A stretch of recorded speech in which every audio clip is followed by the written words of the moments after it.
आणि सकाळी जेव्हा पोलीस आले तर तुफान दगडाचा मारा सुरू झाला. त्याच्यामध्ये काही आमदार होते, होय पवार साहेबांचे आमदार होते.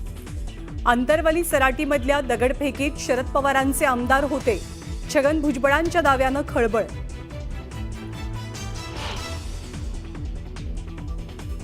पाटला तुझ्यासारखा भिकारी अवलाद गोपीचंद पडळकरची नाही, तू राजाराम पाटलांना काढलेली अवलाद मला अजिबात वाटत नाही. जयंत पाटलांवर टीका करताना भाजपचे आमदार गोपीचंद पडळकरांची जीभ घसरली. पडळकरांनी सर्व मर्यादा ओलांडल्यानं संताप.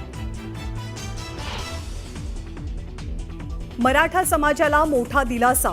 हैदराबाद गॅझेटच्या GR विरोधातील जनहित याचिका हायकोर्टानं फेटाळली. याचिका ग्राह्य धरण्याजोगी नाही, हायकोर्टाचे ताशेरे. मराठा आरक्षण GRमुळे ओबीसी आरक्षणाला धक्का. GR रद्द करा किंवा सुधारणा करा. नागपुरात ओबीसी मेळाव्यातनं छगन भुजबळांची मागणी. मुख्य निवडणूक आयुक्त मतचोरांना पाठीशी घालतायत. मत चोरीच्या मुद्द्यावरनं राहुल गांधींचा निवडणूक आयोगावरती गंभीर आरोप. मत चोरीचा आरोप करतात पण पुरावे देत नाहीत. उपमुख्यमंत्री एकनाथ शिंदेंची राहुल गांधींवर टीका. पुरावे असतील तर कोर्टात जाण्याचा शिंदेंचा सल्ला. बाळासाहेबांचं महत्त्व कमी करण्यासाठी आनंद दिघेंचा फोटो बाजूला लावला का? संजय राऊतांचा शिंदेंना सवाल. तर राऊतांविरोधात ठाण्यात शिवसैनिक आक्रमक. शिंदेंनी राऊतांना सुनावलं. वाशीमधील बेकायदेशीर इमारत प्रकरणावरनं एकनाथ शिंदेंवर हायकोर्टाचे ताशेरे. शिंदेंनी कोणत्या अधिकारात स्थगिती दिली? कोर्टाचे सवाल. अतिवृष्टीमुळे शेतकरी संकटात. मदत कधी मिळणार याकडे शेतकऱ्यांच्या नजरा. देवाभाऊंनी शेतकऱ्यांकडे अधिक लक्ष द्यावं. शरद पवारांचा देवेंद्र फडणवीसांना सूचक सल्ला. मीनाताई ठाकरेंच्या पुतळ्यावर रंग फेकल्याप्रकरणी आरोपी उपेंद्र पावसकरला पोलीस कोठडी. 20 सप्टेंबरपर्यंत कोठडीत रवानगी. नवी मुंबई आणि पुणे पोलिसांकडनं मनोरमा खेडकरांच्या घराची झाडाझडती. गेल्या 4 दिवसांपासून खेडकर कुटुंबाचा शोध सुरू. मुसळधार पावसामुळे अक्कलकोट गुलबर्गा राष्ट्रीय महामार्गावरील पूल पाण्याखाली. शिरसी शिरवळ भागात वाहतूक ठप्प. वाहनांच्या लांबच लांब रांगा.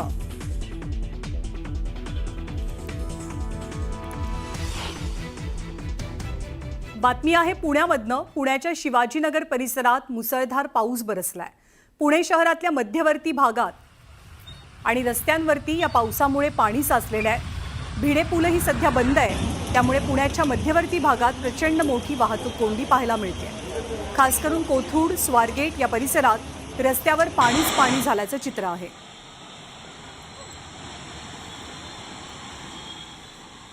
पुन्हा आरोप लावलेला आहे आणि महाराष्ट्राचं उदाहरण दिलं सर. याच्यामध्ये राजुरी मतदारसंघ आहे. राहुल गांधींनी हायड्रोजन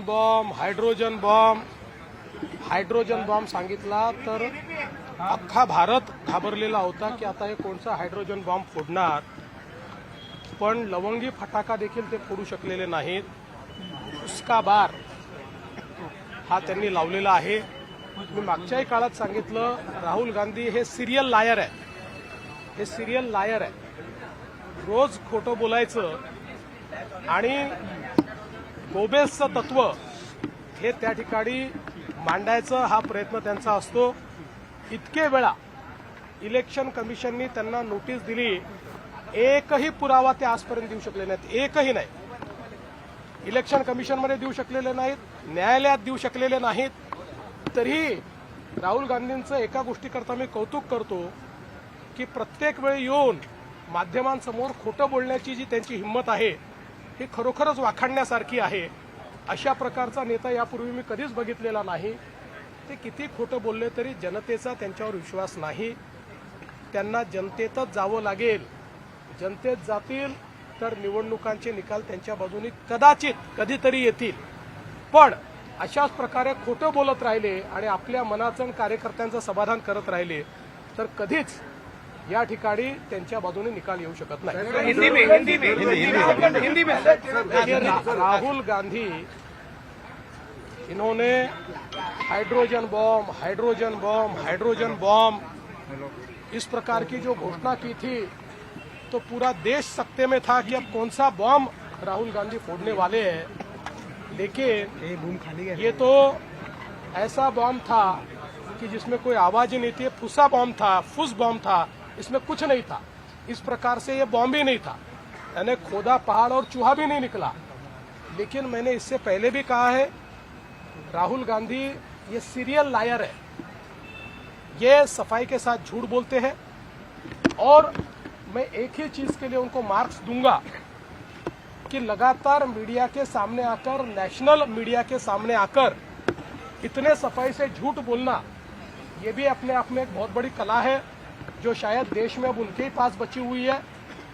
इससे पहले राहुल गांधी जी को इलेक्शन कमीशन ने कई नोटिसेस दिए कि आपके पास अगर कोई सबूत है तो लाकर पेश कीजिए। वो कभी गए नहीं, न्यायालय के सामने वो सबूत लेकर जाते नहीं, कहीं पर भी वो सबूत देते नहीं है।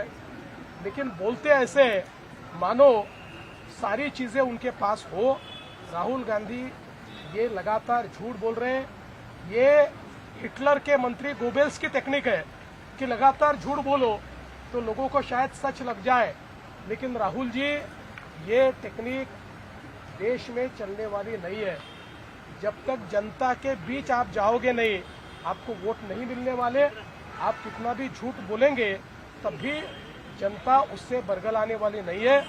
और मैं ये मानता हूं कि इस प्रकार से रोज झूठ बोलकर वे भारत के संविधान का अपमान करते, भारत के संविधान ने जो न्यायालय तैयार किया उस न्यायालय का अपमान करते, भारत के संविधान ने इलेक्शन कमीशन जैसी संस्था तैयार की उसका अपमान करते, और एक प्रकार से पूरे संवैधानिक ढांचे का अपमान ये राहुल गांधी कर रहे हैं। बिहार चुनाव के पहले क्या देश जानबूझ के इस तरीके के मुद्दे को लाया जा रहा है ताकि बिहार चुनाव को इसका इस्तेमाल किया जाए? देखिए, मैं आपको एक बात बोलता हूँ, राहुल जी को इस देश की नब्ज ही नहीं समझी और वही गलती वो कर रहे हैं। उनको लगता है कि इस प्रकार से झूठ बोलकर वो बिहार जीतेंगे, बिहार मोदी जी के साथ जाएगा। महाराष्ट्रात राहुल गांधी हे राज्यातलं म्हणजे कधी बिहारचं उदाहरण देतात, कधी कर्नाटकचं देतात, पण त्याचवेळी महाराष्ट्रातल्या एक तालुका आणि विधानसभेचा मुद्दा का उपस्थित करतायत, याचं प्रमुख कारण काय असेल असं वाटतं? महाराष्ट्रातला पराभव हा त्यांना जिव्हारी लागलेला आहे। त्यांना फार अपेक्षा होती महाराष्ट्रामध्ये। तुम्हाला माहिती आहे, त्यांनी हॉटेली बुक करून ठेवले होते, त्यांनी मंत्रिमंडळाचं रचना देखील केली होती, काँग्रेसमध्ये अनेक मुख्यमंत्री तयार होऊन गेले होते। आणि अशातच त्यांना जो जनतेने झटका दिला त्यातनं ते अजून वर येऊ शकत नाही। हा झटका इतका मोठा होता की ते वारंवार, पण त्यांनी आत्तापर्यंत महाराष्ट्राच्या संदर्भात केलेली सगळी वक्तव्य खोटी निघाली। सगळी वक्तव्य ही पुराव्या विना केलेली होती आणि त्याचे पुरावे हे इलेक्शन कमिशनने तात्काळ दिल्यामुळे ते तोंडावर आपटले।